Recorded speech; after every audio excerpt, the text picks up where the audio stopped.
We continue looking at rational numbers and sets, and in this lesson we'll go over how we can rationalize the denominator and the numerator. Okay. Many other times you'll be given questions that will be of this format or maybe this format. Okay, so we can see here we have a rational number on top but an irrational number below. In this other case, we have an irrational number on top and we have a rational number below.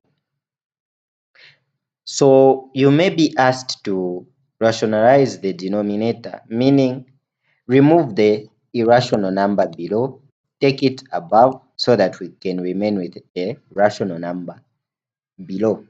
And you may also be asked to rationalize the numerator, where you remove the irrational number above, take it below so that you can remain with a rational number above, right?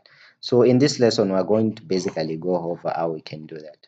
And for questions that are of this format, this process is very simple. Let's take 1 over root 3. Rationalizing the denominator for 1 over root 3 is going to be simple. What you do is you just multiply root 3 below and also root 3 on top. You notice that I haven't changed anything to the question because root 3 over root 3 is equal to 1. And writing 1 over root 3 times 1 is the same as writing 1 over root 3. So you observe that I haven't changed anything to the question. So as you rationalize your questions, make sure that you don't change anything with the questions. So 1 times root 3 is going to give us root 3. And root 3 times root 3, we can write it like this, okay? And what we get from that is 3 over root 9. And we know that root 9 is just equal to 3. So we will have root 3 on top and 3 below. So we have rationalized the denominator and made it into a rational number and taken the irrational number on top, okay? So this, you don't even need to stress to do this and you do this. Just know that when you have, let's say, root 3 times root 3, the answer is just going to be 3. Or when you have root 2 times root 2, the answer is just going to be 2. Okay. Okay, let's say you were given a case where you're being asked to rationalize the numerator. So let's say you have root 3 on top, then you have 2 below. We use the same concept where we say we multiply root 3 over root 3, and on top we are going to get 3 and below we are going to get 2 over 3. So this way we have rationalized the numerator where we see we have a rational number above and an irrational number below. There's a different case that you need to consider where questions are presented in this format. Let's say you have 5 over 2 plus root 2. What do you do in this case? Because you notice that if you just multiply with 2 over root 2 and say 5 over root 2 and 2 root 2 plus 2, you find that you have still remained with an irrational expression below. So how do you combat this? To combat this, what we're going to utilize is what we are calling the conjugate of an expression. So this is simple. Don't think it's complicated. The conjugate of an expression is just where you change the sign between in the middle of that expression. Let's say the expression is 2 plus root 2. You just change this sign. If it was positive, you make it negative. So the conjugate of this is going to be 2 minus root 2. Okay?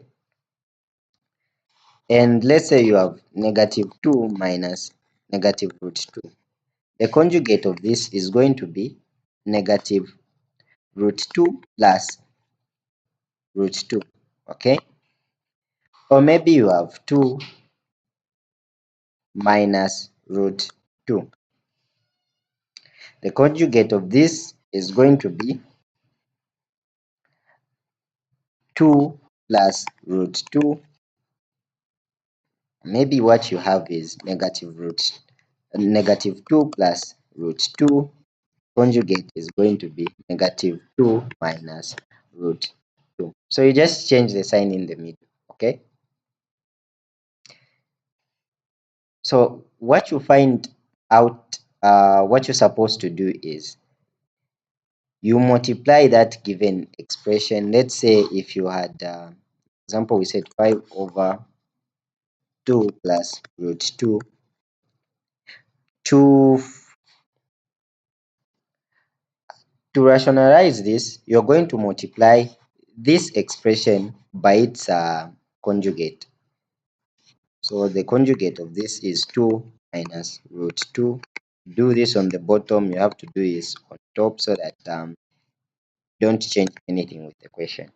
Okay? So now, this is going to give us 5, 2 minus root 2, and below we're going to get 2 times 2.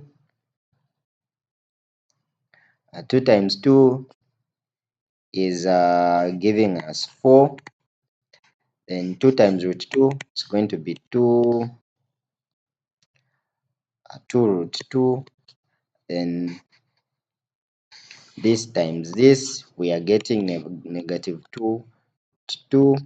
Then this times this, we are getting 2. Okay. So we can simplify this to be, we're getting 10 minus 5 root 2 over 4. This one and this one will cancel. 4 plus 2, and no, actually it has to be negative. This 2 has to be negative. Okay, so get a negative there so that you can get 10